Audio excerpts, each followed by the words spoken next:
package. I'm scrolling up. There's this thing here called The Truth, the Birth of Filipino Americanism. Now, there's a lot of information that's very, very limited as far as what happened back in 1971. What were some of the conditions? Auntie Dorothy went over her interpretation, but for about 2 weeks, Damien Cordova went into the archives, dug around about 30, 40 pieces of documents. He and Auntie Dorothy chose about 15 to 16 documents, and he put it into a PowerPoint presentation. He gave it to me Friday night. I looked at it and I said, Damien, this thing's not working. This PowerPoint thing is not working. And so he asked his wife, Jude, to help him. And she worked all night feverishly to put together and got the thing right. And so I wanted to go over that with you because it deserves some attention here. Now it's a matter of me trying to figure out how to do this. Okay. And I'm just going to skim. You guys have this in your informational packet, but I wanted to respect Damien and Jude for their time and effort to put this together. Okay. This is the first shot. Again, this is National Recognizing October Filipino American History Month. This is the, 6 years after, you guys could read this. This is an interesting comment here. One of the reasons why they wanted to do a conference came from a young lady. She was a college student, wondered aloud that what it would be like to meet other Filipinos from other communities outside Seattle. And they kind of ran with the idea. That's the official conference logo, not logo, but what theme poster. This is kind of interesting. So you guys take the time to read this because you're not going to get this anywhere. This is from Uncle Fred. And I'm not going to read it aloud, but just to know that the nationally recognized speakers would be Larry Itleon. I got to put on my glasses. And the Reverend Tony Abalde. This is pretty cool. Uncle Fred, again, started to make these notes about the birth of making a convention. And this is very, very good reading for you guys to understand what was going on in his mind and his interpretation. Interesting newspaper article here. There's the advertisement for the conference on the right, but what's interesting, what caught my mind was, look at the one on the left, bottom left. The date is August 15th, 1971.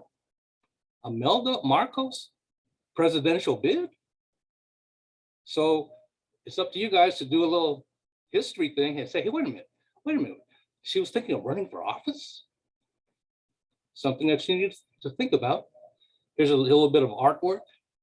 Emerge, that was a key word, emerge.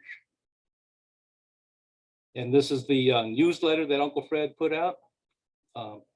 He was trying to describe the best he could on a daily basis, blow by blow basis as far as what was going on. So he, on the bottom, a daily convention newsletter, the Kapatiran, and it's published by Uncle Fred and FYA.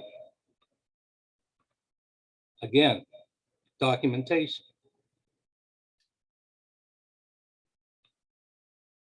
The Kapatiran.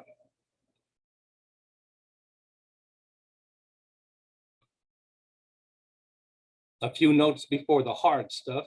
That's like how Uncle Fred would jot down his notes. And I'm pretty sure that's a typewriter he used. A typewriter. Look at the prices.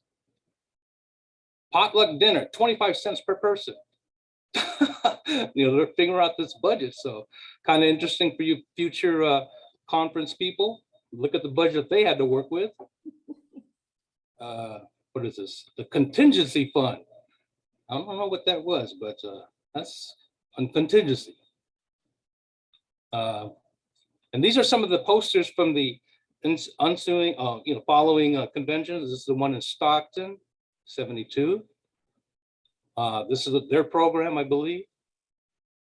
Look at the speakers. Workshops. San Jose, this was an invitation only in San Jose. Then here's 1974, the Far West Convention, UCLA, where the Far West Convention started to change and become a little bit more political. And this will be interesting. Hopefully in the future, we will continue the series in covering the Far West Conventions. This was their logo. Another article. 25 cents, wow. Some of the names that were involved in the 74 conference. 75 was at Berkeley. Again, the write-ups here.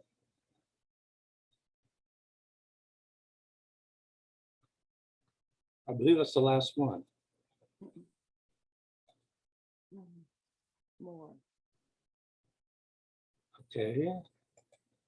Sorry, folks. I gotta look for stop share. But please take the time out to read that. You're not gonna find that anywhere. You won't find that in Google. This is from Damien Cordova and Jude. So let's give them a hand. Thank you, Damien, Jude. Awesome work. So at this time, I'd like to introduce to you Edwina Lapa Bergano. Yes, we have the same last name, and she's my boss. She has a couple of words to say to greet you. Edwina. Hello, all. I just wanted to let people know that this is a Hampton Roads chapter project for Fawns Now, and we felt that it was important for us to have a venue so we can communicate with everyone else, all chapters, and also people that are interested in our mission. And so this is a Hampton Roads project. I'm speaking on behalf of our president, who was not able to be here today, Ray Obispo, but I am the Fawns trustee and happily proudly representing the Virginia Hampton Roads chapter. So welcome everyone to this project, and we look forward to establishing more programs. We work closely with our executive director, Auntie Dorothy Cordova. So welcome to this program. Great. Thank you, Edwina. And before I even start, I'd like to acknowledge two of my techs, the Hampton Roads techs. They're the ones that are making this thing look good. Spotlight video, I never heard of, and that's Arnell. He's going to be in charge of Spotlight video. Is that what it's called, Arnell? And then Dan Fontemayor is the, what do you call it? The porter, or what do you call it? Door opener. He's the one that lets people in and stuff. So thank you, Dan. Thank you, Arnell. So without further ado, I'm gonna hand it over to the world famous running amok, Emil Guillermo. Thank you, Alan. Very kind of you to say that. I am just very pleased and honored to be here, and that Dorothy asked me to be here. I mean, I probably would be celebrating the Giants winning the National League West with their victory over the Padres.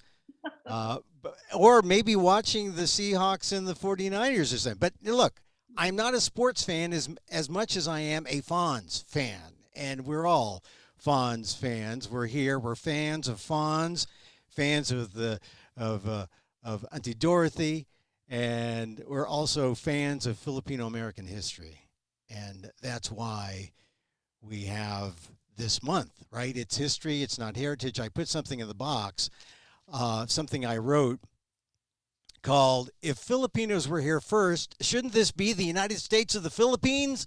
I said it somewhat sarcastically, but somewhat with a sense of pride in our history, because if we were here first, October 18th, that's why October is our history month, then it's a big deal, right? October should be. Why isn't everyone celebrating the fact that Filipinos were first here in this soil and at Morro Bay, right? This is one of the things about October, one of the things about Filipino American history and one of the things about the pride we have. I wrote this column in 2017, and it's caught some attention of people. Said, wow, if Filipinos were here first, you say it all the time, Emil, like it matters. Yeah, it matters. We were here first, but no one cares unless we care, unless we celebrate the history and celebrate our pride in that fact. Of course, we know the Filipinos were just deckhands. They were out there pushed out by the friar and by Pedro de Unamuno. They even drew blood. Filipinos drew. I mean, we were not an insignificant part of that landing in Morro Bay. It's historical, and we have to thank Eloisa Borja, for her contribution, when she published this paper in the UCLA Amerasian Journal. That's why we're here in October. So a little diversion, because the birthplace of Filipino Americanism really should have been October 18th, 1587. 1587, which is, incidentally, years before Jamestown, May 14th, 1607, years before Plymouth Rock, December 1620. Filipinos were first, October 18th, 1587. If you're Filipino American, you should take pride in that. And take pride in the fact that the Far West Conference, 50 years ago. Birthplace of Filipino Americanism. We heard people talk yesterday about that. We're going to hear more people talk about it today. We're going to ask some questions, some other questions, get some people involved who are in the audience. I want to ask some people how they felt. We heard something about a drug culture present. I don't know. Maybe some people know about that. We're going to talk about everything that means in our little part of the program here. We'll have a couple of rounds, and I welcome a whole roster of new people: Ana Renones Hansen, Reynaldo Pasqua, Tim Dianut, Florente Peter Ibanez, David Alumin, Larry Flores, Barbara Bergano, and Lourdes Markley. And we're not going to get into resumes or anything like that, because it should be all in your informational packet. We're just going to go straight to what it was about this conference that made everyone excited about being Filipino American. One last note about me first before I go to the panel. I was too young to go to the Far West Conference. I was just in high school. I had made a stand about wearing long hair on the football team and was benched for the entire season. That was my fledgling activism. It was for long-haired football players in 1971. But it eventually bled over because I knew I was Filipino. My father's Ilocano, my mother's Tagalog. My father came as one of the Manongs in 1920. For years was denied marriage because of anti-miscegenation. It was only till after the war that he was able to find a bride. So I know the history. The history is part of my life. I never doubted I was a Filipino American. Years later, I talked to someone like Peter Jamero, whose father was lucky enough to start a family in the 1920s.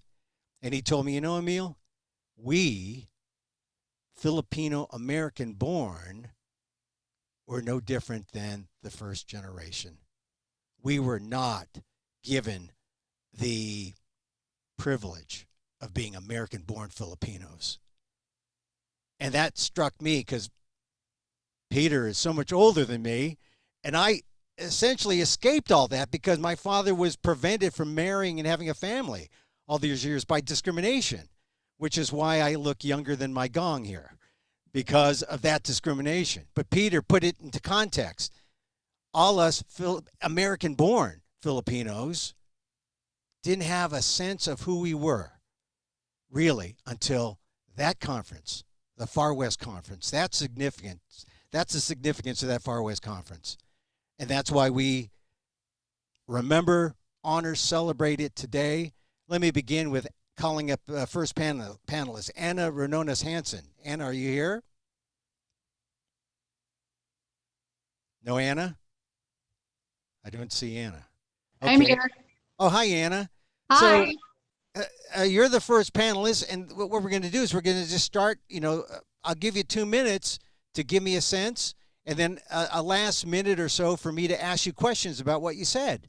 So what do you remember about this momentous conference in 1971, and what did it do to your Filipino-ness? I remember I mostly started with a bunch of feelings in terms of trying to remember. And the feelings had to do with this similarities between this rural area and urban area, and then totally blown away by Filipinos and being surrounded by a very large group. And I had brought two or three teenagers there, and the outcome of that first day, second day, was a lot of discussion that had to do with who are we, and we had so much challenging discussions around how to put words to it, and also a lot of feeling of sadness around not knowing, and so there was a lot of that happening between me and the group, the small group. And there was such a turning point at the end, at the dance, when I remember, for me, I felt Filipino. I am Filipino. And that was it. It was like, period. And that really stayed with me because I'm mixed. I'm also First Nations. And so let me just start with those. There are many, many long stories here, but it's more of like a shaking of me to think more, go a little more deeper about myself. So there was a kind of spontaneous combustion that took place in the soul. It said, Filipino, here I am, right? It was like it just happened. Yes, yes. And I always knew that I was, but this was like at a very deeper level. And I went home, I spoke to my father, who is a Manong generation. And also I asked him so many questions, and he was quite concerned that it's interesting. He was concerned I was asking him questions because I was also active in the community. And one of the things that came out of the discussions was he was afraid for me that my life might be at danger if I make too many questions or make too many waves. And I didn't understand that. So that was one of the, I had all of this combustion, you're right. And then even more wondering around what is that? No, what is that? And the reaction from your father was, speak out and you could be in danger. So maybe there was something dangerous about being or declaring being Filipino American. It was very clear. It was very clear. And I asked him more, but the discussion would stop because I could see that it was, this was not where he wanted to go. And I just would, over the years, have slowly kept trying to talk with him about that, because it scared me that it scared him, and I didn't know what that was. Yeah. Hey, this reminds me of when I had conversations with my father, who's Ilocano, about Marcos. But look, that's another webinar. Anna, thank you for that. Let's go to Ray. We'll come back. Because you're our panelist. Reynaldo Pascua. Ray, are you there, Ray? I am here. Hi, Ray. How are you? I'm wonderful, and I want to say hello to my wonderful kababayan all across the United States. And on behalf of them, hello back, Ray. Thank you. So, Ray, tell me, where were you in 1971 that said, Ray's got to go to this thing. It's important. I got to be part of this. And what happened there that said, boom, like Anna, I'm Filipino American? The summer of 1971 was a very, very frenetic one for me. And you have to understand that I had a progress in my life. And it started with being a student at Western Washington University up in Bellingham. It is one of the northernmost cities in the state of Washington. And that 1971 was a very frenetic one for me, specifically regarding the first Filipino Far West Convention. At the time that I got the request to participate in the convention, I was a volunteer labor organizer for the United Farm Workers Organizing Committee. I was based out of Lamont, California. And all at once, there was this letter that came from one Tony Ogilvy. Tony Ogilvy wrote to a man named Andy Umutan. Andy Umutan was one of 4 Filipino vice presidents of the United Farm Workers. And Andy Umutan was my supervisor down in the Stockton area. He was in charge of the Stockton area. Tony explained in the letter that there was this wonderful convention taking place in Seattle, and that they saw me as a resource person, and so I hitchhiked with somebody from Lamont, California, to Seattle to attend that Far West Convention in 1971. I want to just say that I am Filipino of Ilocano and Pangasinan parents. My father died when I was 11. My mother raised essentially 3 children in her home. She never remarried after my father died in 1961. That was an era of search for me. And if people can go back, the most famous Filipino in the United States was probably a man named Roman Gabriel. Right. The Roman Gabriel, who was the quarterback of the Los Angeles Rams. In 1970, I helped create the Asian Student Union at Western Washington University. And one of the first people who we tried to come to speak there was Roman Gabriel. Did he come? Did he show up? Sports are the same thing today. It costs too much. So his cost for the speaking fee, and unfortunately the airplane fare was too prohibitive for him to come up.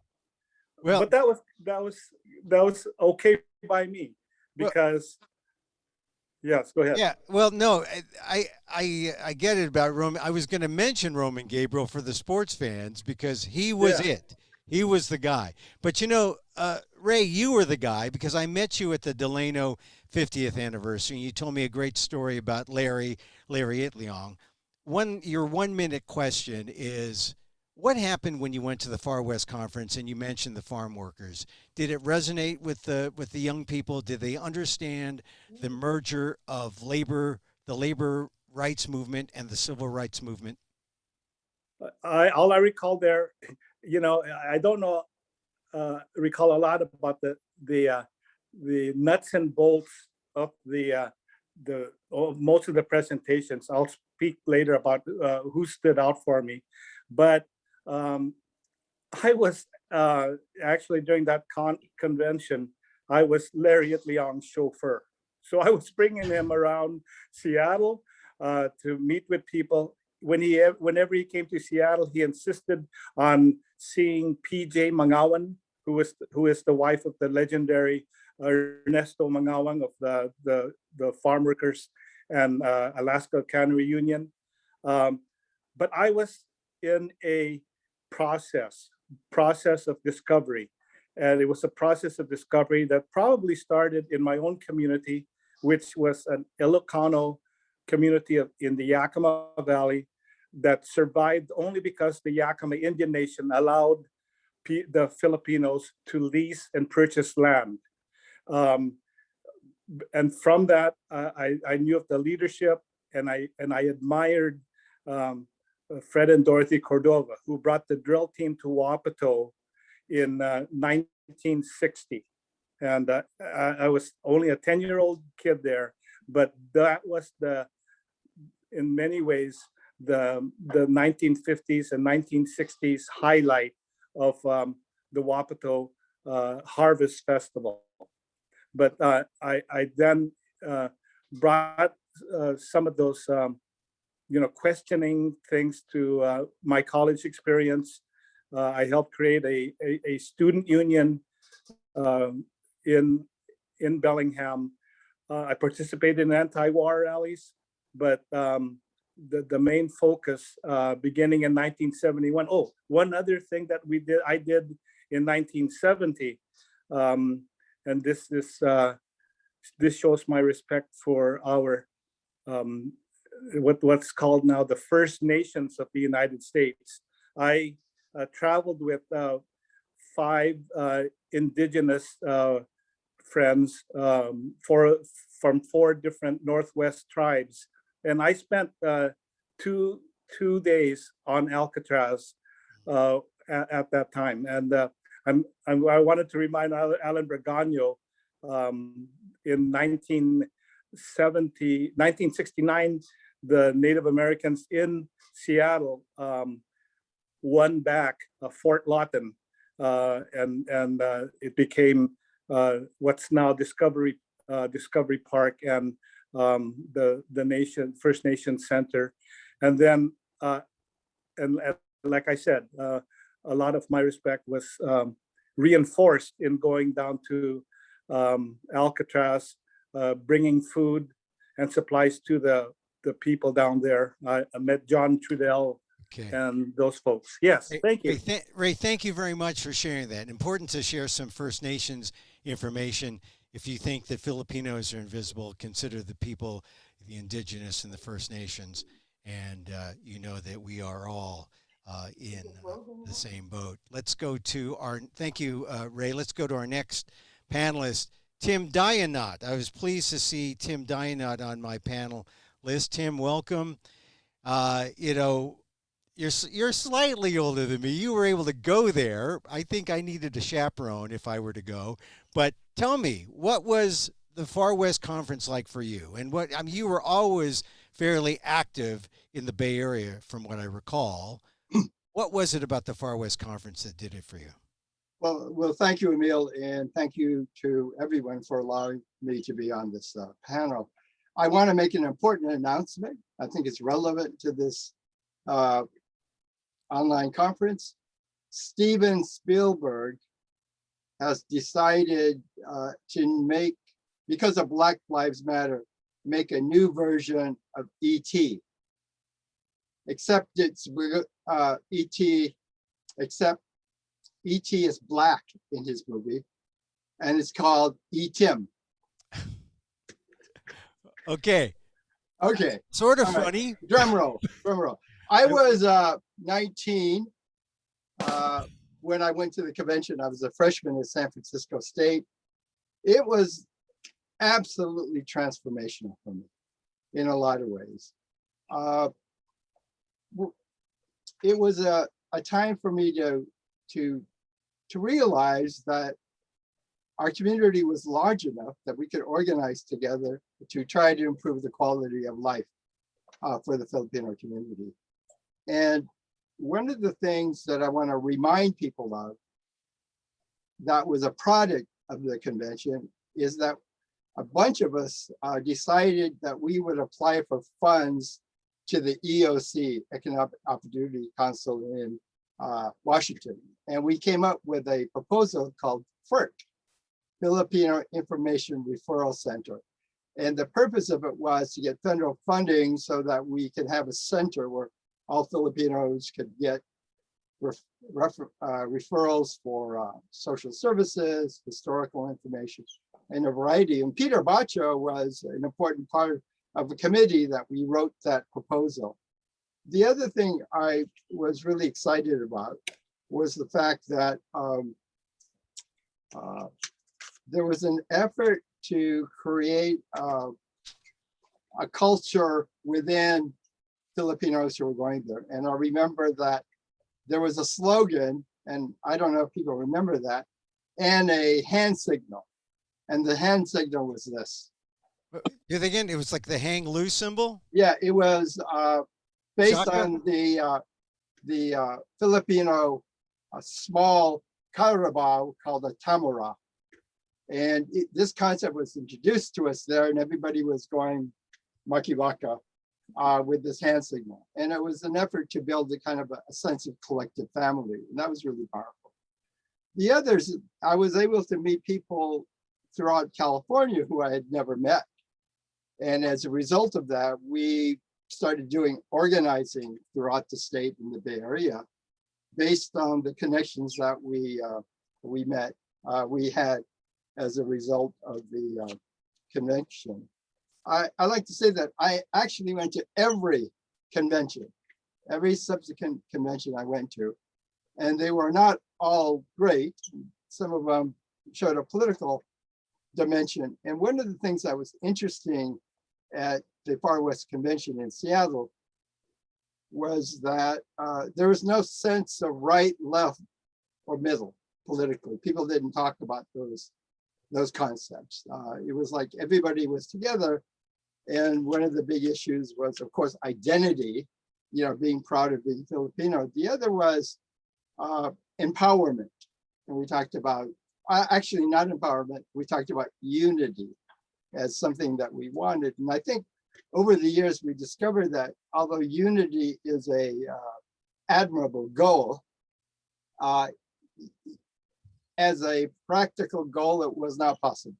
And in fact, unity was not necessary for social change.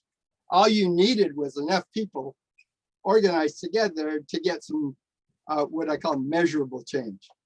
So I think we were chasing our tail for a while, trying to achieve unity, like having a national organization. And I think that was something that we learned that was not necessary. So Tim, but empowerment was important, but not unity. But Tim, do you think that created a kind of conflict or friction when because people were coming at, say, issues from a different perspective and Oh yeah. Well, in the white community, in the Black community, in the Hispanic community, there's a right, left, and middle. Every ethnic group has a right, left, and middle. And we, I think, had to realize that existed in the Filipino community as well. Yeah, but it wasn't so much a right, left, and middle, but sometimes it emerged that there was a U.S. and a Philippines. Okay. Well, this was not the issue of martial law at the time.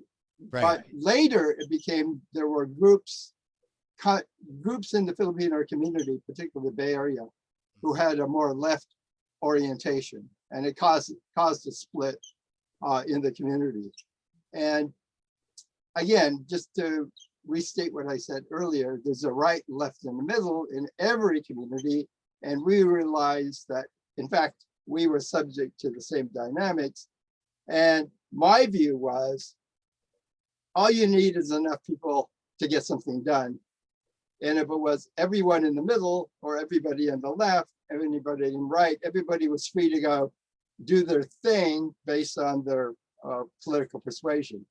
So it was absent in the Seattle Convention, that concept of the right, left, and the middle. How about, Tim, you're American born. Was there a difference between American born and Filipino born? Actually, I was born in the Philippines. Oh, sorry. Okay. No, it's okay. I take away your card. So, I must ask a short story. I was speaking at this event for the governor who I worked for. And I said in my speech that I was born in the Philippines and came here when I was 3. And everybody started laughing. And I couldn't understand why they were laughing at that statement. Then afterwards, I asked somebody, why were people laughing when I said I was born in the Philippines and came here when I was 3? And he goes, that's not what you said. And I said, what did I say? You said, I was born in the Philippines at the age of 3. Oh, your mother must have been hurt. Oh, yeah. But anyway, one of the first things I did when I came, as it was so transformational, so energizing, aside from the fact, and people have to admit this, and maybe you won't, it was a great opportunity for us single college guys to meet girls from other states. And that was really important. Other Filipinos. Yeah, other Filipinos. Yes. But anyway, so I came back to San Francisco, energized, transform. So I immediately changed my name listing in the phone book To what? from Timothy Dana to last name Pino, middle initial F, first name Phil. Oh, that's good. Phil. So it would be Phil E. Philly Pino. Pino. Oh, they're very nice. Very nice. Yeah. Tim, thank you for sharing that little trick for single guys who wanted to meet Filipino women from other states not related to them. Yeah, well, I had to add that last thing. We were teenagers. Okay? Yeah. I mean, That's a thing. That's a thing that Yeah. people hinted at yesterday. That it was a convention of young people. yeah. Tim, thank you. You're Okay. coming back for round two. Okay. Let's continue on with the panel. We have Florente Peter Ibanez. Peter, are you there? Hi, Peter. Peter, unmute yourself. Hi, Peter. That's it. That's what I gotta do. So tell me, Peter, what was it like? Did you have a similar experience as Tim, or did you have what kind of was it transformational?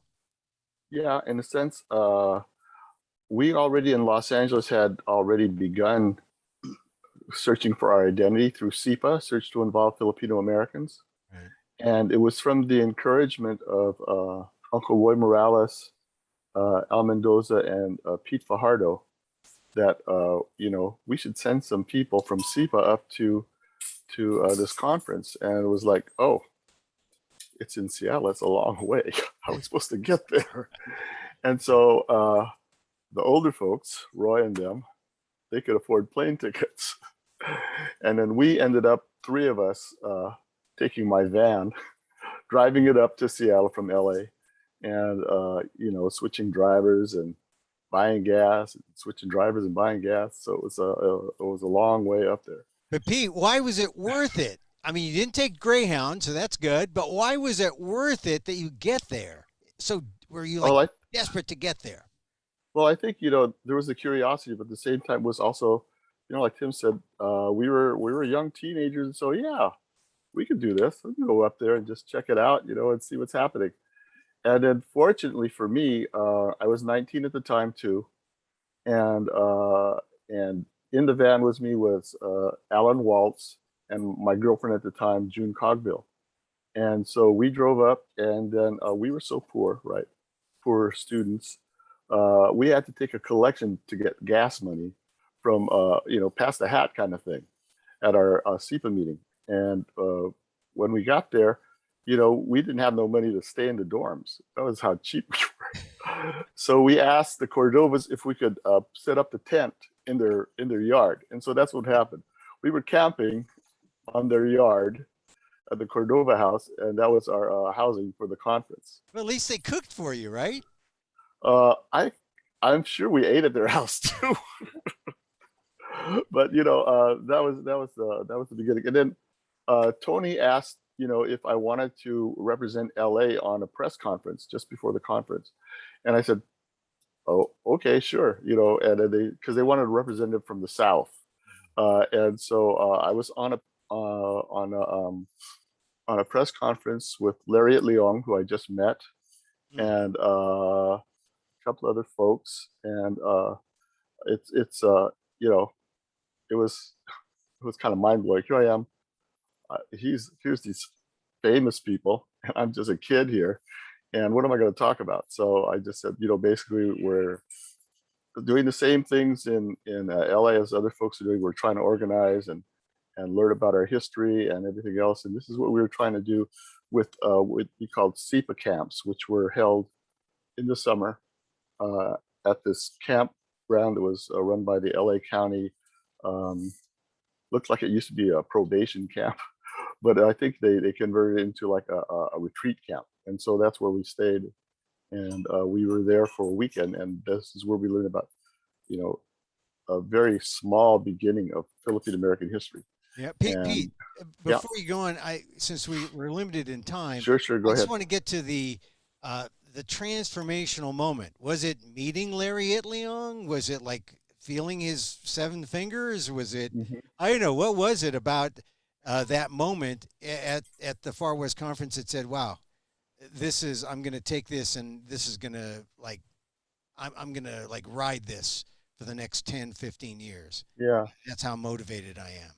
Yeah. Like Tim, I went to almost all the conferences. The one I missed was the second one that was in Stockton, but I went to all the rest.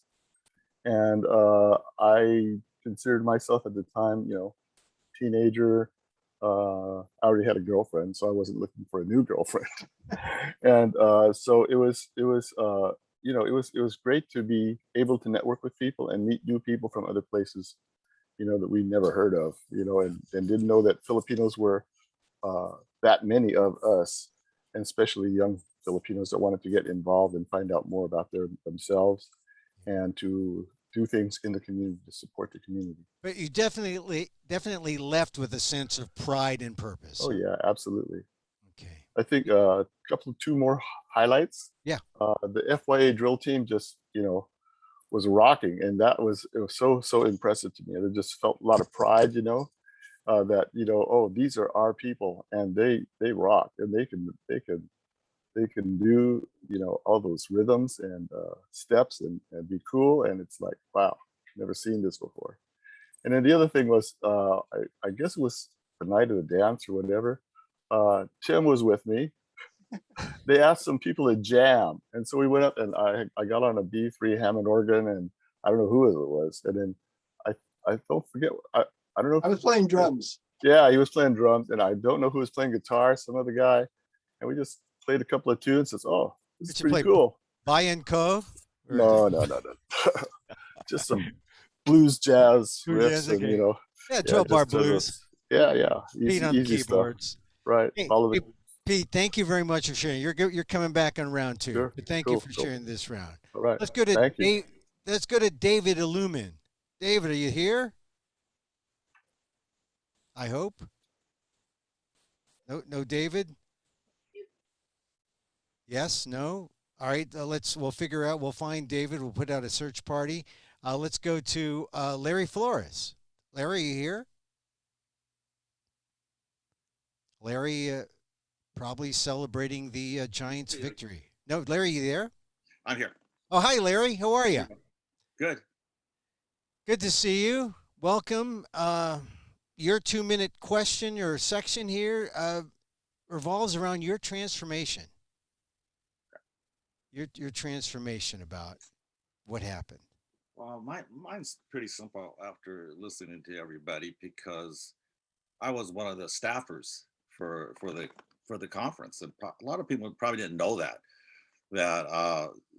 the convention had a large staff, a volunteer staff, headed up by Dorothy Cordova. And I was one of the first paid staff members of FYA, probably I think around 1970. And FYA had finally received funding. It was an all volunteer family working class organization that had drill team, teen clubs, basketball, baseball. And we were brought up under FYA and our family, a family of 7. And most of the organization consisted of families, large families, a lot of mixed heritage families, a lot of them born in the States, a few in the Philippines. Mostly were Seattle products. I was one of the ones that were a little bit different, like Tony Ogilvie, who went to the same high school together. And so my introduction to the conference was being the staff member of FYA, and my boss was Dorothy Cordova. So I can't really say anything about that, because she was our boss, and along with John Ragutis. There's 2 paid staff members, and I have my list here, and I found my general booklet too. The conference was the chair, as you already know, was Aberetta Ogilvie. There was an honorary chair. His name was Reverend D. Harvey McIntyre, and there were other people like Father DiPano, Reverend Stanley DiPano, I think. And so on my list, on the committee, there's a list of 25 people on here, which are pretty prominent in the Seattle Seattle area. And then we had ambassadors at large, Julita McLeod in San Francisco, Vivian Luna, who was living in Honolulu, and Peter Jamero, who was in Seattle. And we had a convention resolutions committee of 6 people: Art Begonia, Vallejo, El Mendoza, Los Angeles, Tony Ogilvy, Seattle, Ray Pasquale, Wapato, Rodel Rudiz, San Francisco, Marilyn Valenciano, Kauai. So this was no accident what was happening. You just didn't know what was happening behind the scenes. And so I wasn't involved in a lot because John was doing a lot of the administrative work. He was putting out booklets called Quest for Emergence, this thick. You know how many pages? And the detail that's on all the people coming here. I have a list of all the participants here, at least the unofficial. There were 91 delegates from Seattle, and that's natural because that's from our hometown. 39 from San Francisco, 19 from Stockton. I thought there was a little more than that. 12 from Salinas, 10 from Bainbridge Island, Los Angeles, Vallejo, Kauai, Mountain View, Oahu, Daly City, Berkeley, Oakland, Carson, I guess, Monterey, Portland, Fresno, Davis. Wow, how did that happen? So, Larry, when you saw this come together, it must have been the phrase "mind-blowing" has been mentioned yesterday and today. Was it how did you react to the fact that it could come together like this? Did it give you a sense of real Filipino American power? You know, this is like the first time this has ever happened. I asked Dorothy that question. She asked me, you know, there's going to be a conference here, and you and John will be a big part of that. And I said, really? And like, how many people? Maybe 10 or 15? No, it's a Far West conference that's going to include 3 or 4 states. And I just shook my head. I said, really? That's not going to happen. I mean, Dorothy, that was my brain. Okay, that's not going to happen. And not until it really started happening, you know, you start seeing these brochures that were done by local Seattle people. Seattle already had a ton of resources, talented people here. Dorothy and Fred were already student activists in their day, way back then, right, Dorothy? But we had names. We had people like Val Lago. They were, I mean, and her family, they were professors. They owned shops. I mean, they weren't the working class like my mom was a sewing machine. My dad was a janitor, and most of my friends on FYA, we were from working class families, and so we didn't know a whole lot about the world. You know, I think FYA was trying to prepare us for that. We didn't know that. You know, they told us you could be either girls or boys, and that's the only reason we got in there. So I'm on the drill team. I'm on the teen club. I'm playing baseball for the first Filipino baseball team. It's the Bolos, you know, old Filipino baseball team, Filipino basketball. I'm meeting all these guys that we probably would not have been as friendly until we're all on the same team in FYA together. So we had a lot of resources here. A lot of people don't realize that.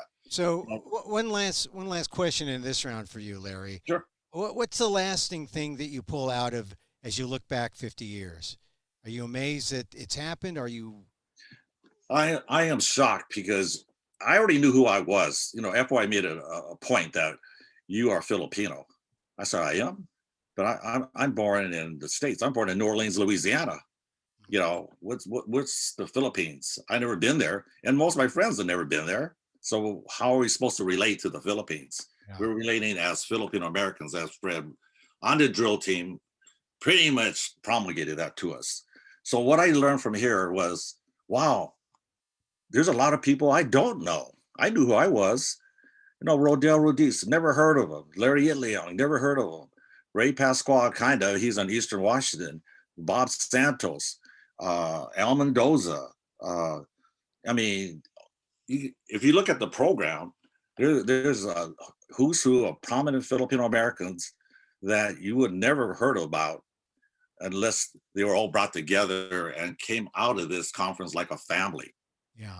And we all became lifelong friends. I'm still in contact with them. Larry, I have to cut you short there, but I Sure, think you're okay. right. You know, as Filipino American, I was born here. There was no internet. There was Right. barely Filipino media. You know, there was Right. no Filipino channel. There was just Filipino newspapers and the Right. archive that Fred started. When I first met Fred, he said, "Hey, have you seen your file? You know, all these things." I just think that it's important that people understand that back then, to be Filipino American, you knew your family, you knew your circumstances, but to see others, that was Mind blowing. yeah, it was. It was. Larry, thank you for that. Sure. Let's go to Barbara Bergano for this first round. Hi, Barbara. Tell me about the transformational experience in your 2-minute segment here. What did you find at the Far West Conference? Well, I think the most memorable moment, everyone has talked about that, was at the Makibaka dance. And I was pretty blown away, first of all, at the conference, because I had never seen so many Filipinos, young Filipinos, in fact, in one whole room. And to see them all together chanting, there was so much camaraderie, there was happiness, sadness. For me, I felt like it was a stress reliever, being that I finally found out who I was. I'm a second generation Filipina, and I had Ilocano parents, and I lived in the central area, which is predominantly Black. And to come to work in a place where there's predominantly white people, it was very confusing for me to figure out, like, how do I relate? And how do I keep myself who I am? And I guess from that whole conference, I said, well, I can be all of this. I can be the best of both worlds, American, I can be Filipino heritage too at the same time. And to feel that way was, it was a really good feeling. I finally felt confident of who I am and who I was at that time. And it helped me actually throughout my years and in my professional career, and as well as through my academic careers. So that was probably the most transformational thing for me, as it helped me become an adult and who I am today. Is there one moment that you recall that you just have never forgotten besides the Makibaka dance? Is there one yeah, moment? yeah. There was God, there was so many moments, but I think the most important moment for me is the action taken after the conference. See, I happened to start my career in a federal office, working for the Office of Economic Opportunity, and we're the executive office of the president. And I took what I learned from the conference and was I had to report to the regional director, who was Tom Mercer at that time, and his deputy was James Young. And since they funded me to go to this conference, they wanted to report back. And so I told them about my experience being with Filipino Americans. And it so happened to be towards the end of the fiscal year. And Jim Young came up to me and he said, Barbara, I've got some money here and I want to give it to you for your people. So set the meeting up. So I put the, this is with the FYA staffers and the people who were involved in the conference. And I put them in the best conference room at the Arcade Plaza building on 2nd and Union. And didn't know exactly how many people were going to come. As the largest conference room, but there was a whole entourage of people that came. Besides, I think Larry Flores is there, Uncle Fred was there, I believe John Ragutis, Ben Menor was there. There's a whole entourage of people, and it kind of scared me because it was just me and the director, and then everyone else came in that room. So it was kind of intimidating. But that's when Jim Young says, you know, I'm going to give you $50,000 for the Filipino Information Referral Center to start in Seattle. And we wanted to hook up with San Francisco because San Francisco is where the regional director was, and he was transferred. And we're trying to see if we can combine funds and have close to $100,000 to start the Information Referral Center. Everything was going fine. You know, we started writing the grants and everything to get submitted. And it was submitted, but what happened was, of course, and I think Luna Jamero mentioned this, our funds were cut off. These were regional director discretionary funds, so we had extra money in the regional office. And being I was a student at the time, and I happened to be working right there in the front office, I saw the documents and I saw the memo that said that they had to cut off our funds because we ran out of money. They were shutting us down. But that was for me, I was only 16, just turned 17. I felt I contributed something that was meaningful to our people. And it gave you a sense of pride and a sense of who or what a Filipino American was. Oh yeah, best of both worlds, actually, for me. Filipino being first. Barbara, thank you for this round. We'll come back to you in round 2. And last in this round, let's go to Lourdes Markley. Lourdes is up in Oregon, and hi, Lourdes. So tell me, Lourdes, what was it about the Far West Conference that was really transformational for you? Unmute. There you go. Okay, unmute. You're good. During that time, 1971, I just finished my summer school because I was required to take Pacific Northwest history, like all this Lewis and Clark, and some US history to complete my bachelor's degree. But I have a letter that I'm supposed to volunteer for this convention through Seattle University. And also my husband then, Charles Markley, told me also that there's a lot of going on at Seattle University. I'll drive you there. I was a driver by that time. I was married 8 months ago. So I went there, and mostly I attended the opening and closing ceremonies at the Big Pig Auditorium. And my impression for the opening, I thought it was a huge group of Filipinos. I don't consider myself Filipino American then. I'm just a Filipino I don't even have the word Pinay. But I'm a little shy but friendly, really. And I said hello to everyone. And since I'm not co-hostess, but I belong to Seattle U, and I live in Bellarmine Hall, the dormitory where the registrants eat or have coffee. I'm familiar with the setup. And so I was happy to see all of them checking their IDs as they come. And my impression, I thought the Los Angeles delegates are a little bit noisy.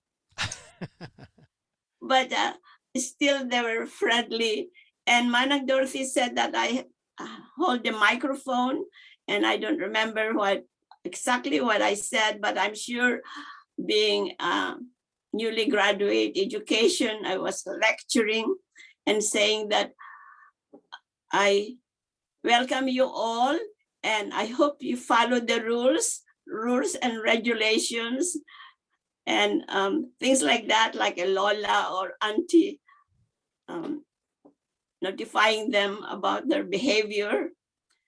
That's what I just remember. Did they need a lot of that? Did they need a lot of reminding about their behavior? No, it was a brief lecture or reminder. But at the Bellarmine Hall where I lived before, they were really noisy and I don't know, singing or hip hop or something like that. In the San Francisco too, but I mean, it's a happy group. I didn't see any bullying or fighting. Yeah. But what I got in the conference was I really admired the group, the unity of discovering the problems at the present time, and then the solutions on how to deal with it, how to deal with the conflict of American-born and the Filipino newly arrival. I arrived 1963, so I've been there like 7 years. Yeah. And also the Manongs, just a few, I think just a handful of older people. I'm 81 now, but a lot of young college students there. and they were excited. I was excited too, being there, and I was happy because I'm married to Charlie, a European puti guy that usually we attend a lot of white people's function. That I see my group there, and it was just fascinating, memorable experience. So And Lourdes, what made you feel turn the corner and say, I'm Filipino American? You were born in the Philippines. What made you feel like you were at that Far West conference? well, because there's that what is a Filipino group discussion was Filipino American, and then being here in United States for 7 years, and I was American citizen by then after 7 years, and also married to an American born. Then I left the conference with a new view myself, like I'm Filipino American too, and that I should be able to do anything that I can work on. And by the way, I was a school teacher at Seattle. That time I had an offer for a job. One interesting thing to story was I was interviewed at the Seattle Public School, and they said that they don't need a teacher now. They need a teacher next year. It was a science teacher job. And I said, I did go punch my head like that. I wasn't assertive. I said, well, I don't need a job next year. I need a job now, nicely, politely. And then the second question was, this calls for a man, it's a science teaching job. And I said, well, then I stood up straight. If men can do it, why can't I? Guess what? I got the job. And that's sort of related to the Far West Conference, the pride and sense of vigor and activism. That's right. That's true. All right, Lourdes, thank you for your round one participation. And we're going to start round two. This is the round two question. I'm going to start with the beginning with Anna Renones Hansen. Anna, the question I have for you is 50 years after Far West Conference, we're still talking about it. We still have a lot of the same problems. Are we being overly sentimental thinking that it was a success, or was it kind of a failure too? You're muted. What was the last part? Or was it kind of a failure too, in that we're still talking about some of the things we're trying to rectify? Oh, definitely not a failure. I think the piece that stays with me are all of the different moments that happened during that time that included the watching how the organizers put the conference together, because there would be shifts that would happen, and then we'd get these pieces of paper, we're going to do this or we're going to do that. And part of it was coming from the young people who were making requests and asking. And so the leadership was showing such a flexibility, which was inclusion. And the part that stays so much with me as a kind of part of that combustion you talked about has had to do with just the underlying values that were present within all of the young people and the organizers in that collective group, that there was the value system of that we were connected, that we were a part of something that was very deep and important, and that it could never be a failure, because in the 50 years I've come to understand all of the different systems that are in place to keep voices down, quiet, to be invisible, to disconnect rather connect, value systems that are both in my father's and my mother's side, and that I saw within that conference, that those are part of what's needed in the healing of this country. Right. Are those beautiful understandings of ways of life and knowing things that build community and hold family up. Because also those were the things that in the 50 years I found that there was an impact of the disconnection and the harm from those institutions that affected how I was thinking about myself, how my kids were thinking about my neighbors, my community, that there was just something that was pushing to keep down rather than raise up. So the beauty of, to me, the conference Right. was that raising up of one another. And I particularly remember Bernie White Bear speaking, and he's talked about Indopinos, and our little group over here from Bainbridge, we kind of look at each other saying, because we hadn't heard that said on a stage to people. It was what we called ourselves, kind of like a check to see, is that it? You think she or he is Indopino, or what do you think? You know, it was a way of in small group. And so it kind of blew different ways of looking at things. And so it could never be a failure. It is always to me, experience of seed planting. Yeah. And there were many seeds that were planted, and the growing continues. Yeah, and we hear it in the now, you know, many of us are elders, and we can look back, we could see what we learned or didn't learn, and that is continually learning. And we're continually, okay, this is where I get all fired up. You know, we're continually having to push against this energy that keeps people out based on whatever. Yeah. And I see you want to ask me a question, or you told me my time is up. It's this one. I want to move on. I want to keep this question short so I get a third round of the panel. But I appreciate you saying, because it can't be a failure if it keeps resonating. You know, if it keeps the problems are harder than we thought, then we have to keep fighting them. That's one way of looking at it. But yeah, it's real. It's that we started to name it as something real that was outside of self. Right. Anna, thank you for that. Let's go to Ray Pasqua. Ray, in this round two, you know, try to keep it to like a minute and a half so we can get a third round in. But after 50 years, Ray, if you're still there, tell me how we're still talking about these things. It's still, these problems are still existent. How do we say that the Far West Conference is a success or failure? Are you there, Ray?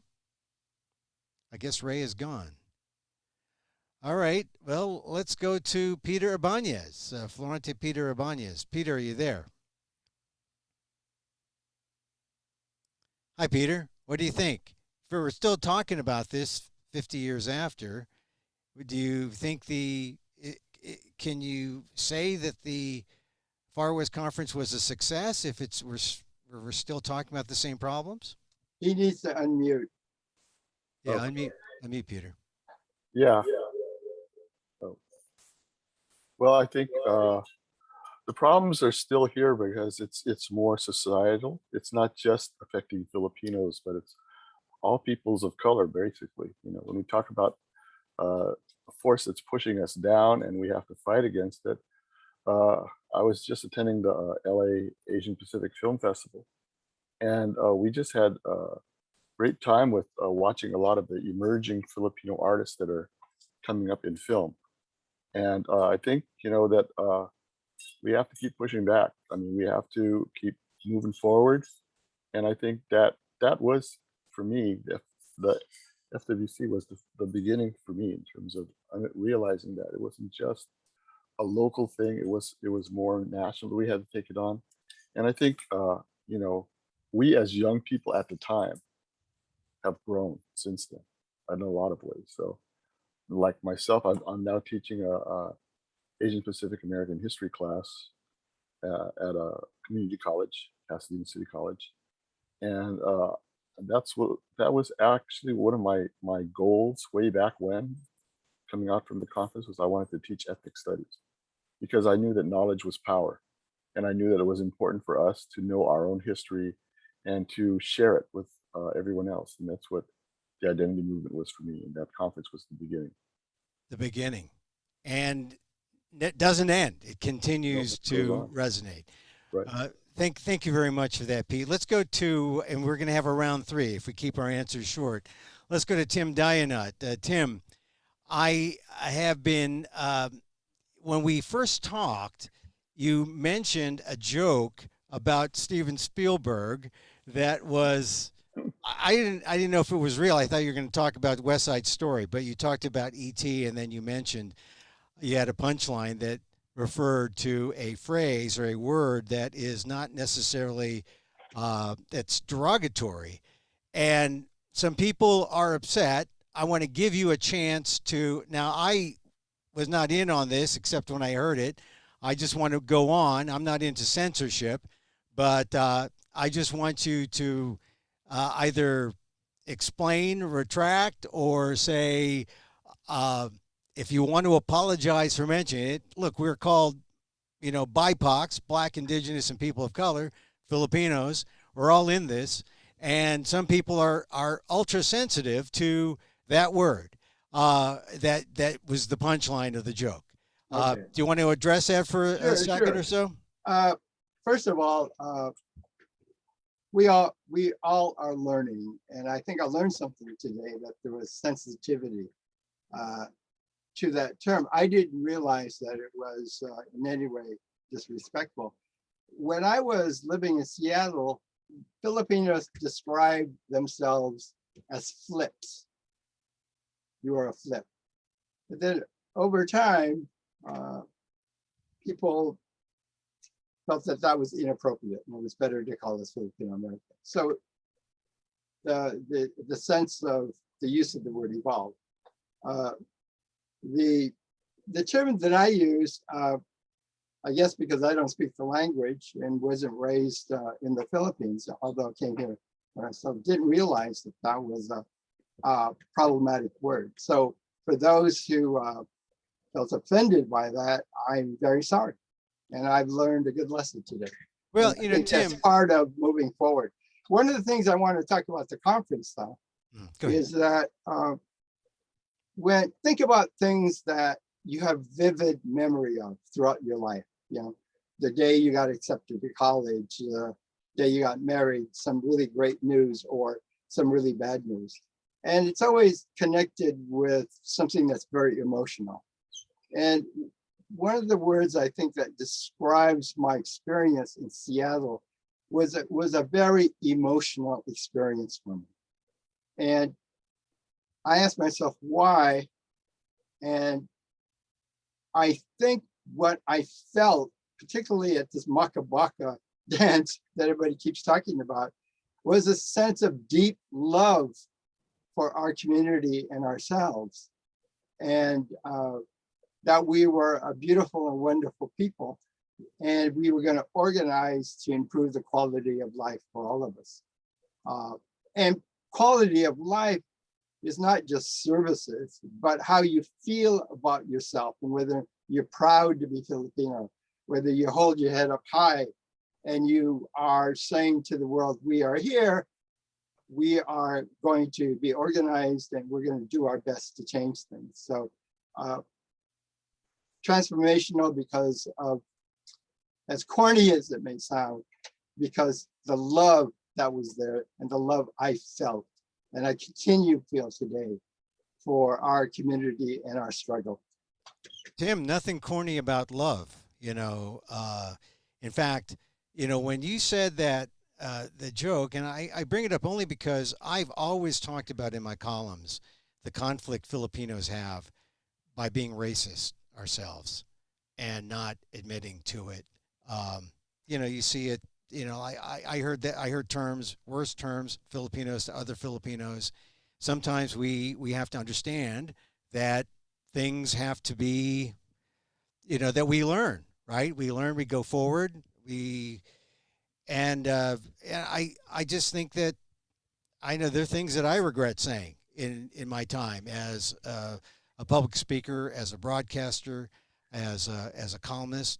But you know, we're all in this learning mode as we move forward, as we move toward this new ideal community that we want for ourselves. And we're also a different community, right? Most of us have been came post 65, post 80. Those of us who were born here in the 50s, or who, you know, whose parents came in the 20s. I mean, we are a mixed intergenerational group.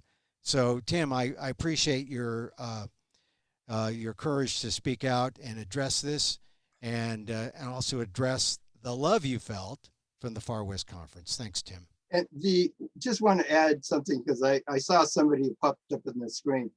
A very critical moment of transformation and exhilaration was when I heard Rodell Rhodes make one of his keynote very famous speeches there. And that was a critical moment for me. Yeah, he said, you know, yesterday he was on, he said, I went in a Filipino, I came out a Filipino American. And that tell you, I've written in newspapers with Rodell for years, and I've never heard him express that exactly in that way as he did yesterday at the conference. Anyway, Tim, thank you. We're going to come back with round 3. Let's go to Larry Flores. No, we talked to Larry. Barbara Bergano. Hi, Barbara. You have a round 3 question, Barbara. What we're still talking about 50 years after. You know, some people say, oh, you're still talking about it. Sounds like the conference was a failure, but it wasn't a failure, was it? No, I don't think so. And I believe that the reason it's good timing because of the Black Lives Matter movement, especially what happened last year during the pandemic, and the issues that came up during that time also. There's some similarity, but then I don't recall that when we were going through the civil rights movement with for the Filipino Americans or the Filipino American movement, I don't recall, at least here in Seattle, it being violent and destruction of property or anything like that. Some of the issues are the same, though. We're talking about colorism. We talked about discrimination. We're talking about education and in the schools and whatnot. So there are some similarities, but I don't think that the Far West Convention was a failure. And reason why we talk about it, at least for myself, is because of Black Lives Matter. I mean, that was a movement that occurred. It reminded me of the Far West Convention and reminded me like how I felt during that time. And it was transformational for me. It was very helpful for me in terms of my identity. I don't see how the Black Lives Movement, well, I do, I see some of the same similarities, but I think the approach is different. The Far West Convention was much more meaningful. In some sense, it was, like I was saying, it was like a cry of relief, love, like Tim had said. All our people came together, we became one. And those feelings and memories that created 50 years ago were so passionate and profound that people are still, who attended it, are hanging on to it because it helped them or helped me throughout my years, living today. So I think that's what was important. Thank you, Barbara, for that. We'll come back for a round 3. Let's go to Larry Flores. Larry had his camera off, and now it's on again. Hi, Larry.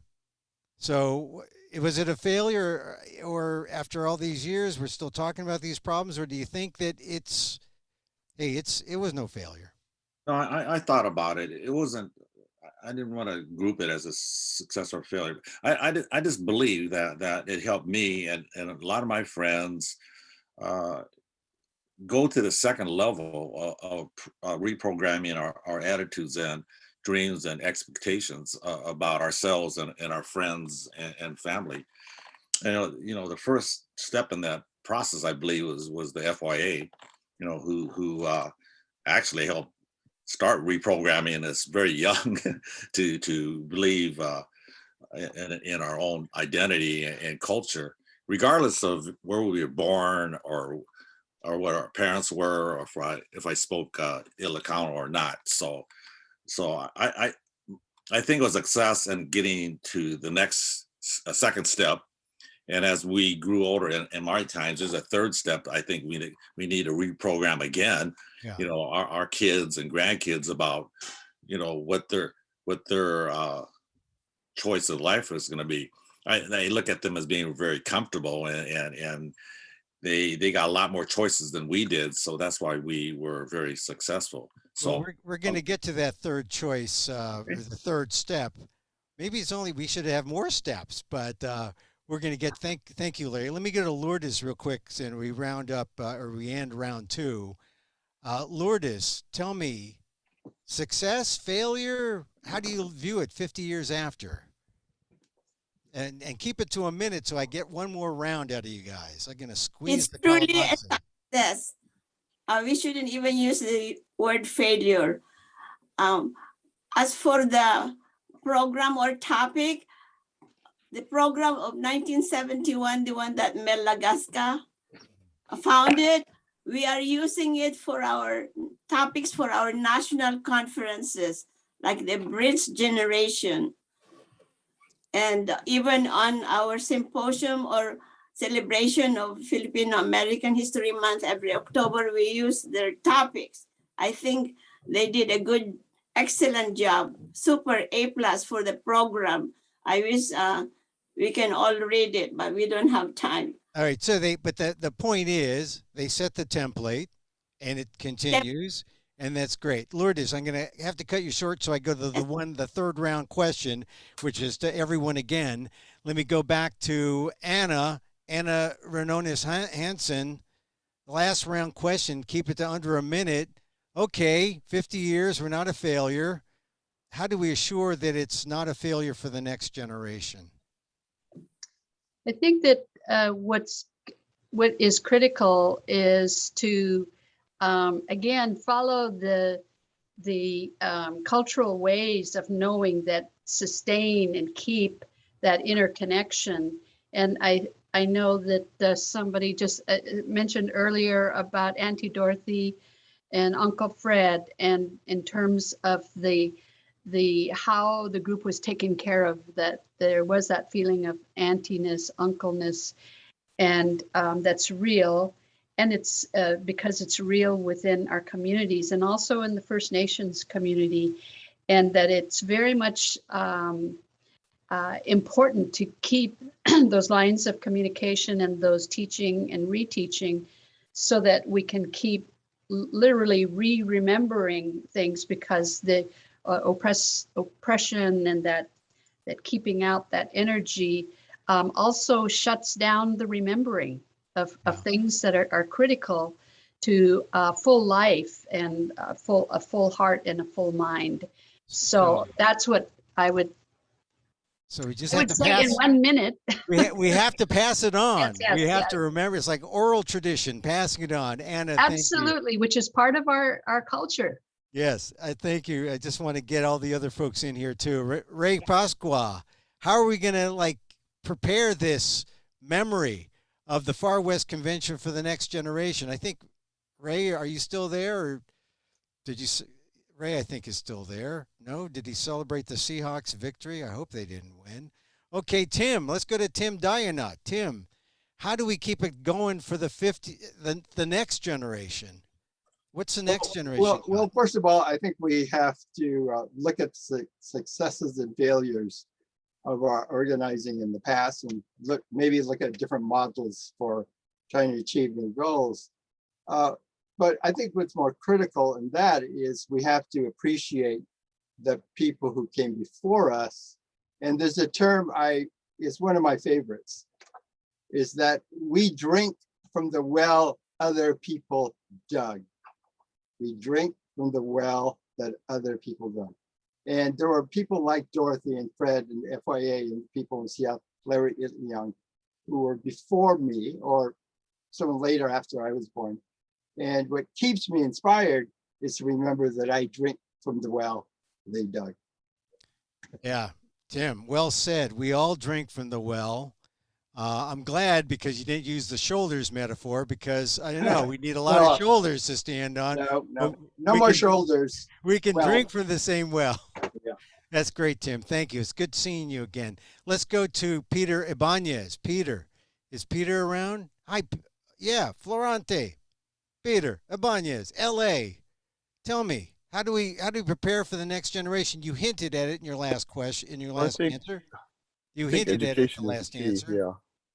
I think education is the key. And so, by transferring our knowledge of how we struggled and met challenges onto the next generation, there's mentorships going on. There's teaching that's going on.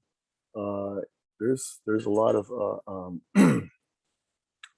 well, one of the problems is like the immigrant community is so, and this is the term that also came out of FWCs later on, except for me, was colonial mentality, combating colonial mentality. And that's the upbringing, mostly in the Philippines, of, you are a subservient people. You were colonized by a colonizer, first Spain and then the United States. And a lot of their ideas are now your ideas. And some of them are to do with, don't be disrespectful of authority, and don't question what's going on, and keep your head low, and go to school, and just don't call any attention to yourself. Which the movement was the opposite of that. It was like trying to move ourselves forward by making noise, by understanding what was going on, by talking about it, by studying about it, and by organizing around it.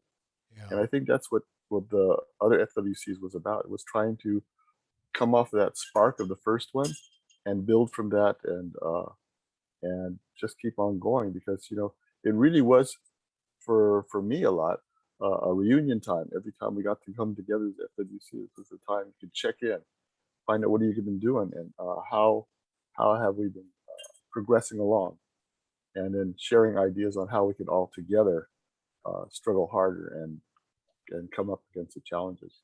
Peter, thank you for that from LA. Appreciate that. Let's go to Larry Flores and his answer to the question, if Larry's still there, about the next generation. What do we do for them? Or did I ask you this already, Larry? I don't think he's here. Oh, he's here. Hi, Larry. What do you think, Larry? What do we do for the next generation? Well, you know what? I've been sharing some other ideas with other people, and the next step is our community has really changed since 1971. It's no longer the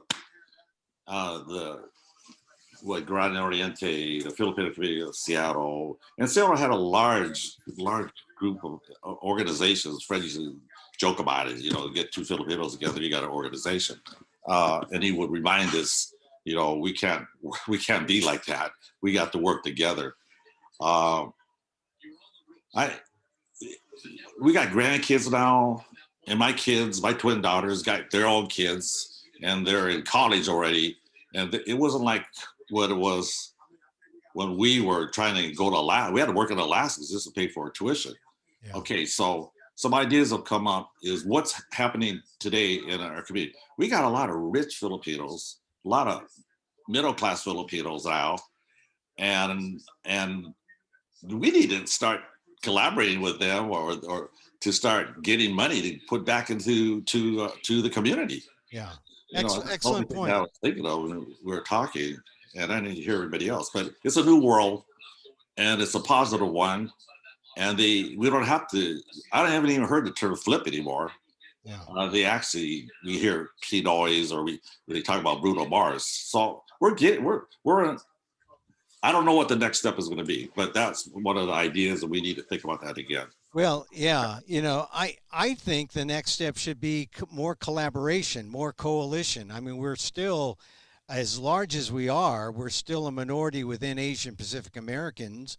And Asian Pacific Americans are just what, 20 million, 23 million out of, the whole country. So the answer is in better coalition building, I think. So, Larry, thank you for that. And let me call on, we got Barbara and Lourdes, two more participants. Barbara, the future. Did I ask you the future? Or we're going so quickly now, I'm getting mixed up. But what's the future? What is the future for the next generation?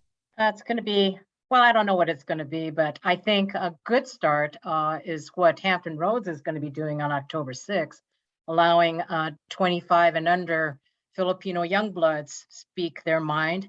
You really don't know like what it's going to be until you ask some of these kids, like what do they think or what's on their mind? What do they think is important? And then we play the role of guiding them and mentoring them. But I think, and I remember too, like even the Far West Convention, not listening to the elders first. Well, anyone who was like over 45 was an elder to me at the time.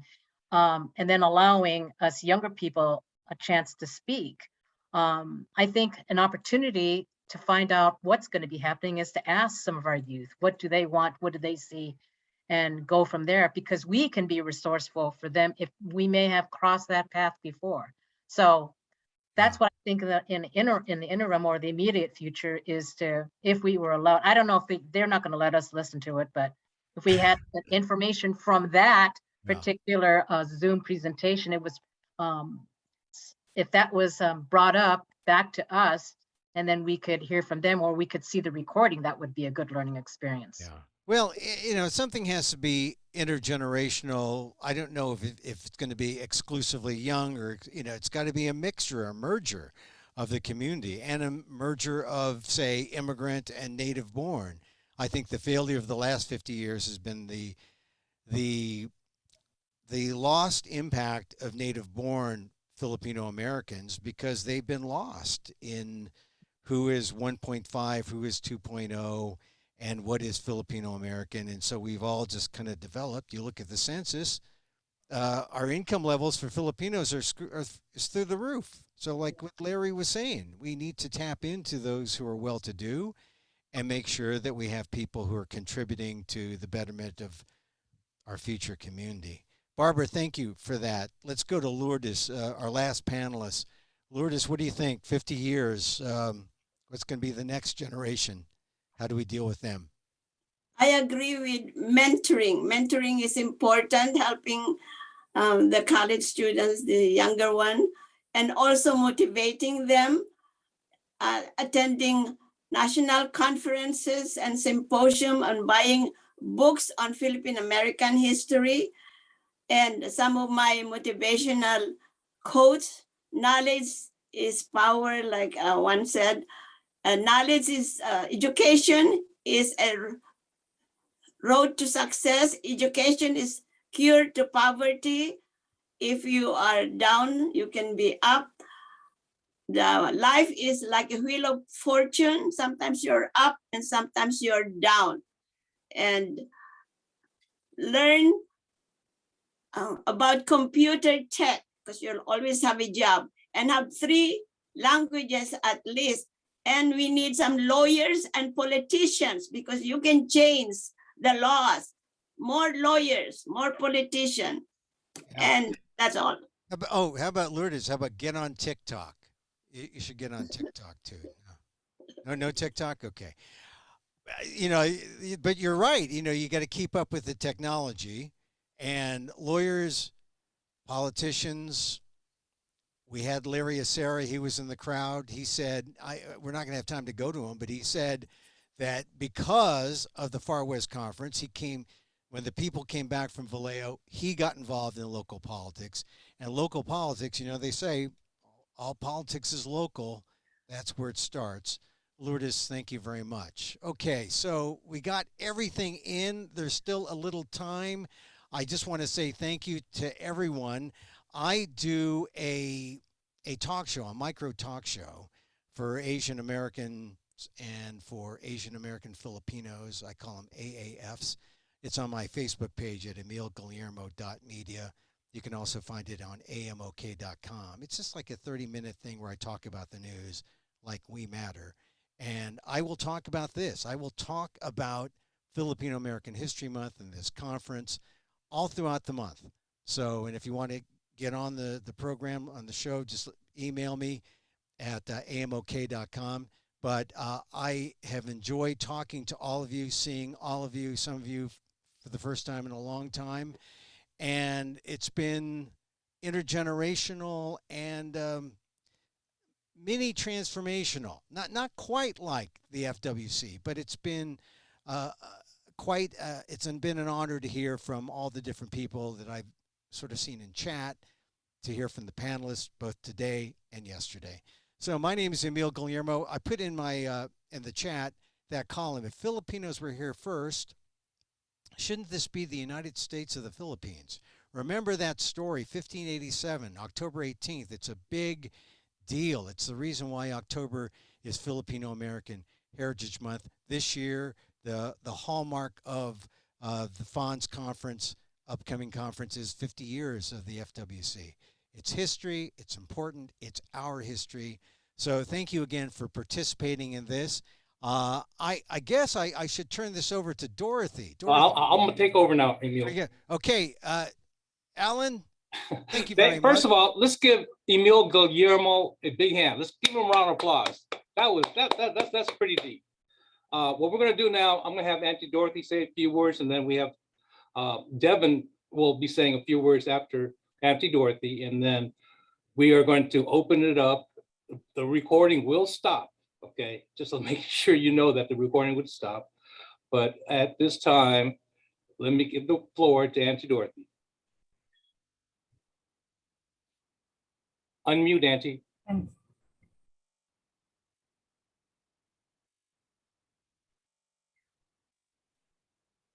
And 50 years, it's two generations, and yet a lot of the people who attended still remember the Far West as a very, it's a turning point in their life. Many of them went away with new friends, and they kept those friends. A lot of them went back and changed what they were going to do. They started to work in their communities, even as teenagers, and later on they continued until they retired. What's interesting about this time is you have to remember, as a historian, I like to say, 1971 was right in the middle of very important things that was happening in the United States from the late 60s into the late or the mid 70s. There were the riots that took place after Martin Luther King was murdered. The fight for civil rights, for voting rights. There was gross discrimination. So we were fighting for affirmative action, for open housing, all kinds of things that a lot of people, Filipinos now who came after 1965, was always there. It wasn't. There were people fighting for things. That should be really taught, that there were people fighting for them early on. I think what really touched me most in the conference was a time when my job was to actually pour coffee in the morning. And I would hear all the complaints, or not all of them, complaints from the younger people saying, we thought this was a young people's convention, and all we hear are these older people speaking. Well, when we were developing the conference, we brought together as many outstanding Filipinos who were fighting and had made some kind of a mark. So after Anthony Ogilvy and I had a really deep discussion, we changed the format on that Friday. And Anthony had the bad job of telling the rest of the people who were going to speak that they can't speak anymore. And from now on, it was the young people who would have a chance to spill their guts. And they did. Those who were from the Philippines, and you figure in 1965, that's when the immigration starts big time. And they were saying, the people who are born, American born, laugh at us because of our accents. The American born came up and they said, well, they're talking about us behind our back. people who were mestizos were saying, we're not fully accepted as Filipinos. And went on and on. Our parents don't understand us. We think we're going to get drafted. We don't know if we're going to get a job. And yet, what happened was everybody started to pay attention. Those of us who are older were listening. And we started to pay attention to understand that young people had things to say. I think that and the last dance, when we finally saw a group that we thought was splitting apart, came together, that magical Makibaka dance, when everybody did that symbol, and we were saying Makibaka Wagutagwat, I didn't know what it meant, but I was screaming it, and we were dancing and jumping and singing. To me, that was a spiritual movement, a spiritual moment where we all were saying we're all together, all of us who came on that one Wednesday to register and then went away that evening. Many of them who didn't want to go away, we told them there is no place for you in the dorms anymore, you have to go. I think what happened was we continued to touch base, at least for a few more years. And for me, the Far West Convention is a case where we can learn of what we can do when we pull together, we love together. And that's it. I'm so happy that we were all part of it. And I want to thank everybody who participated. I want to apologize to people who did attend the Far West and we didn't extend an invitation for you to speak. A lot of times it's because we didn't know how to get in touch with you. So there was a thought yesterday that if people would like to write down their memories or things about the Far West, please do it. You can send it to our office or you can send it anywhere. But Anthony Ogilvy was thinking we should probably compile something together that could be shared for young people to see how 50 years ago young people were thinking, young Filipino Americans. Thank you, Andy. October 6th, we have our Fonz Now session. This is for all you young people. Refer to the informational packet that we put together. A lot of great information. Scroll to the bottom. You're going to have your chance to say something. 25 years and under. Thank you, everybody, for coming. Devin. For all you older people or think they're old. Oh yeah, I'm here, Andy. Hold on. Let me just say, we did not come this far to go this far. Okay, Devin, you got the floor. I'm not. This is Devin Israel Cabanilla from Seattle. I'm not here to tell you that the Angels beat the Mariners or that the Seahawks beat San Francisco, but just to underline everything that you've discussed, 50 years later in Seattle, as of 2 weeks ago, I'm the head project manager for the City of Seattle Public Schools. 2 weeks ago, Filipino American history was part of our ethnic studies proposal. And this week, not only is Filipino American history going to be part of our ethnic studies program, next week, in collaboration with Dr. Third Andreessen, Filipino American history will be a separate course on its own in the Seattle school system. I know. Additionally to this, Seattle Public Schools, it will start at middle school. We are submitting a middle school course. You do not have to wait until you're 20 years old to find out about Filipino American history in Seattle. Additionally to this, 2 weeks ago, I made a deal with Velma Valoria through the Filipino Center here. The Seattle Public School System will recognize Tagalog as an official world language. If you test through us, Filipino will be recognized. You don't have to study just French or Japanese or German. And then on top of that, if you want to test in Ilocano, you can do that too. So very big news. The content that I've put forward, I've made a draft reading list for FOM. Peter Jamero's book is on the list. Auntie Dorothy's book is on the list. New books are on the list. Larry Itlian's kids' book is on the list. But all that to say, the struggle and effort of what you've put forward 50 years ago, it's bearing fruit in Seattle as of this month. That along with the different school initiatives that I'm pushing right now, credit to Third for calling out 2 years ago, he wanted Filipino American history.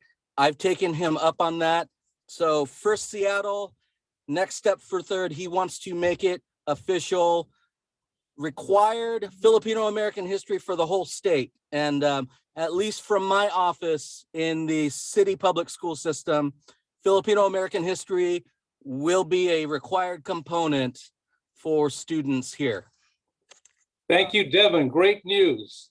With that said, keep in mind, August 11th through the 13th, 2022, the Bonds National Conference will be held in Seattle, Washington, the birthplace of Filipino Americanism. So with that said, thank you all. I look forward to meeting you, working with you, and I'll still be around. At this time, please cut the recording. I'll leave it on. Everybody could talk. Cut the recording.